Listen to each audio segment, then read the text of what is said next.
Do you want to know how to sell your home on your own? Then keep watching, because I have 8 steps that'll help you save valuable time and get the most money for your home.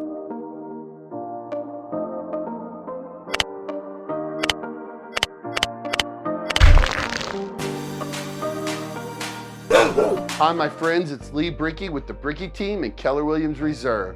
And yes, I am a realtor. So you may be asking, Lee, why are you helping me sell my house for sale by owner?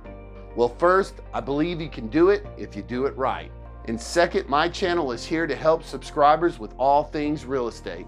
And for sale by owners are a huge part of the real estate market. If you're successful selling your home for market value, then that's good for the real estate market as a whole. So number one, the first thing you need to do is declutter and deep clean your home. Clutter and cleanliness is the number one thing that's gonna help you sell your home for top dollar. My wife is huge on this because she has a background in interior design, and she has shown our clients over and over again by decluttering their home and deep cleaning it and then staging it properly brings in way more profit on that sale than you would normally get if you did not do this first step.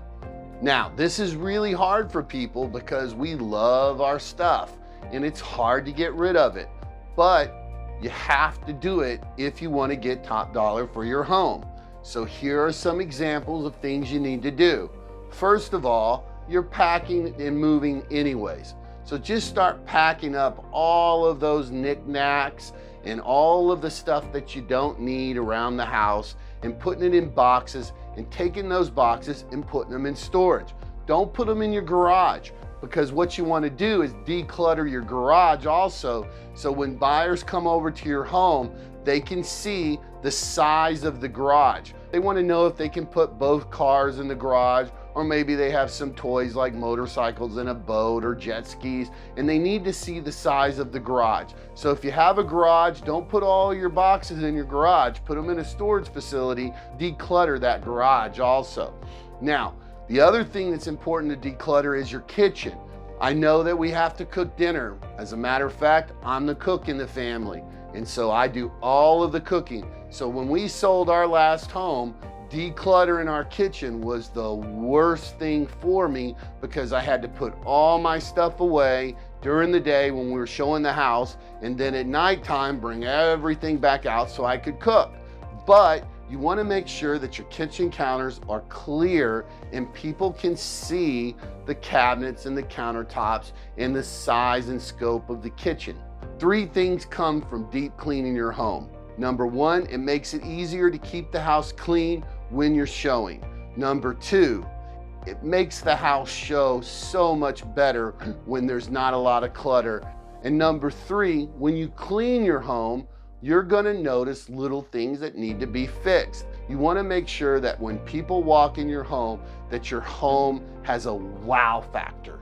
Another thing that you wanna do is remove some of your family photos. Now, some realtors will say, remove them all.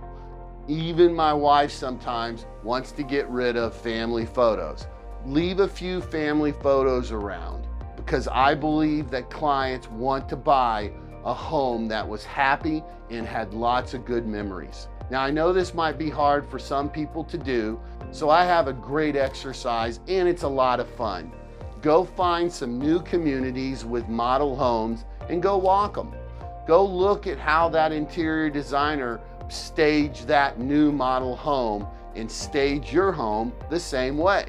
And if you don't have a new community nearby, or you just don't have the time to do that, go on YouTube. There are hundreds of video walkthroughs of new homes and homes that are staged properly for sale.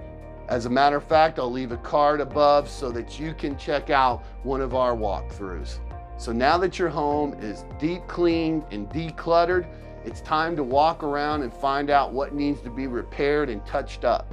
So again, you're gonna wanna go around the house and look at all the baseboards, look at the doors, look at the walls, see if the paint needs to be touched up, or maybe you just need to repaint certain places. A little pro tip is that in most cases you can get those little magic erasers and use those on your baseboards and your doors, and you don't have to paint them. It actually cleans them and looks like you just repainted the whole thing. We used to do that when we rehabbed houses to sell them. So you've cleaned the inside of the house, you've got it all decluttered. You're gonna wanna go to the outside now. Declutter your patio. If you have too much patio furniture, remove some of it. You only want a little bit out there so that people can see the size of the patio. Also, you're gonna wanna pressure clean the whole house.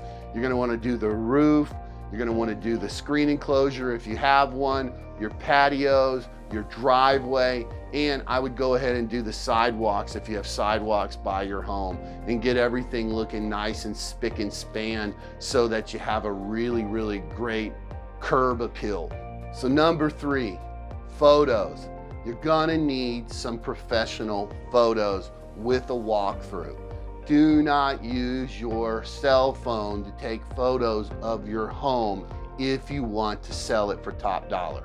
I'm just telling you straight out. There's a reason why realtors use professional photos, because we want to get you, the seller, the most money we can for your home, because we realize that people look at the photos first online before they decide if they're going to view the house. And if the photos don't look good and they don't show the house off well, buyer's not going to want to come and look at the house. Also, you're going to want to do a video walkthrough, because buyers love video walkthroughs. So you can get a whole package with photos and video walkthrough for a few $100s from a professional photographer, and then they'll edit everything up for you and make it look nice, and then you can put that up on wherever you're going to advertise your home. Keep in mind that right now there's almost 2,000 people moving to Florida a day, and a lot of the buyers we're getting are coming from out of state, and they're cash buyers. How can they find out if they like your home or not if they don't have pictures and they don't have a video? So number 4, this is the hardest thing I think for any for sale by owner to do, is price your home right. You don't want to price your home too low, because then you're giving it away. But you definitely don't want to price your home too high, because then you're not going to get any showings. And keep in mind that pricing is hypersensitive to location. So appraisers won't go more than a mile for comparable houses when they do your appraisal.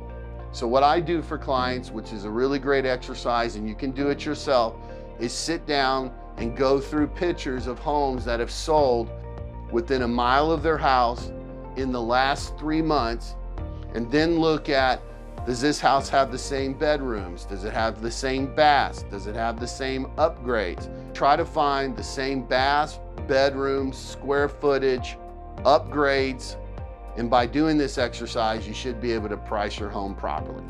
Now let's go to step 5. You're gonna want a well-written description. So the best way to do this, again, go look at other houses on the market and look how they wrote their descriptions, and kind of follow that guideline for writing the description for your home.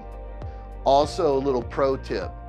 If you have high resolution pictures and 300 words, all these online sites will rank your listing higher and show it to more people if you have 300 words and high res pictures. Which brings me to number 6, where to advertise your property.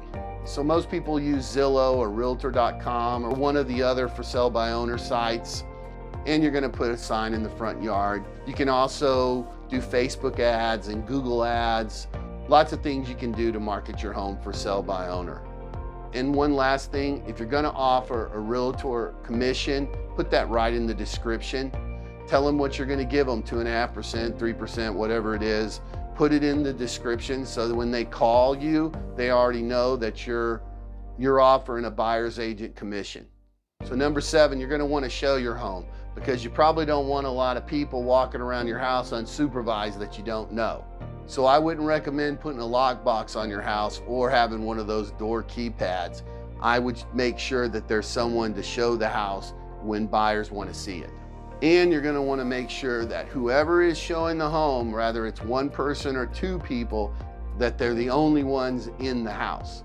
Buyers like to look around and get a feel for the house, and if there are kids or family members in the bedrooms, or there's dogs or cats running around the house, the buyer's gonna feel really uncomfortable and they're gonna just wanna get out of the house. And that's not what you're looking for. You're looking for buyers to come in the house, feel comfortable, get a feel for it, and stay as long as you can keep them there.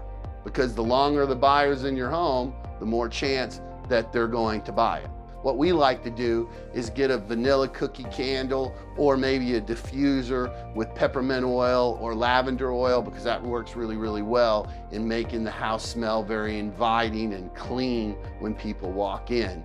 Also, you're going to want to turn on all the lights and open all the blinds so you let all the natural light you can into the house, and make the house as bright as possible, because we live in South Florida and people in South Florida love the sunshine and they love bright homes. So number 8, you're going to need some disclosures. The first disclosure you're going to need is a seller's disclosure. This tells the buyer that if there's anything wrong with the home that you know about, like if there's any liens against the house or if there's any minor or major construction issues. This is really important because let's say you have a window that leaks water when it rains and you sell the house without disclosing that to the buyer, you're going to end up in court with a lawsuit. So you're going to want to make sure you do a seller's disclosure. And now we're in the COVID environment, you're going to want to make sure that you have COVID disclosures. You're not going to want to have anyone walk in your house without first signing a COVID disclosure. And if your home is older than 1978, you're going to need a lead-based paint disclosure. And another recommendation is get a title company right away and make sure that title company has a lawyer on staff, because they can help you with all this paperwork and they can help you with any legal questions you might have. Also, they can give you what's called a net sheet so you can know exactly what your profit's going to be after the sale of your home. So now that I've told you how to sell your home for sale by owner without an agent, here's what to expect when you put your house up on Zillow or one of the other home selling sites online. First is you're going to need to show your home when the buyers are available. So before you put your house up for sale, make sure you figure out who's going to be showing the house. Because if you have a job and someone needs to see your house in the middle of the day, how are you going to show it? That's one thing that you've got to figure out. You can't have all your buyers come before or after you get off work, because you're going to miss out on a ton of opportunities. Number 2, you can guarantee that you're going to get the majority of 4 types of people coming to your house to view it. The first are realtors that want to list your house and that are telling you that they have buyers in waiting, but they want to come by and view your house before they actually show it to their buyers. Second type of people are real estate investors who want to come in and buy your house cheap without an agent and either flip it or rent it. The third type of people that are going to come to your house are people that are doing exactly what you're doing, and that's going around a realtor to get a better price. So they're going to try to buy your house for less than market value. And the fourth type of person that's going to come in is just tire kickers. People that just want to come and look at your house. They don't have a pre-approval. They're not actually ready to buy. They're just out there looking. So what I tell for sale by owners every single day is have a plan for this up front of how you're going to handle it. Because you don't want to just have a whole bunch of people coming in your house that aren't interested in really buying your home. Because number 1, you don't have the time for it because yet most people have a job. And number 2, you don't want to just have a ton of people walking around your house with COVID out there. So you're going to want to make sure that anyone that comes to your home with a realtor or without a realtor is qualified to buy and has a pre-qualification letter from a bank to buy a home at the price you're selling at. So that's it. It's pretty simple to sell your home on your own if you know what you're doing and you do it right. If you have any questions about anything I've gone over today, or if you're looking to buy after you sell, please just give me a call, text, or email. We'd love to help you find your new home. And if you email me, I can send you over our for sale by owner guide, which has all the information and all the paperwork that you're going to need to sell your home on your own. And again, if you have any problems figuring out what you should put your home on the market for, hit the link below in the description section for our home evaluation. And don't forget to give me a thumbs up and leave me a comment if you like this video. And if this is the first time you've been to our site, don't forget to slap that subscribe button and ring that notification bell so you don't miss any of our real estate tips and tours. Be kind to each other, and I'll see you next time.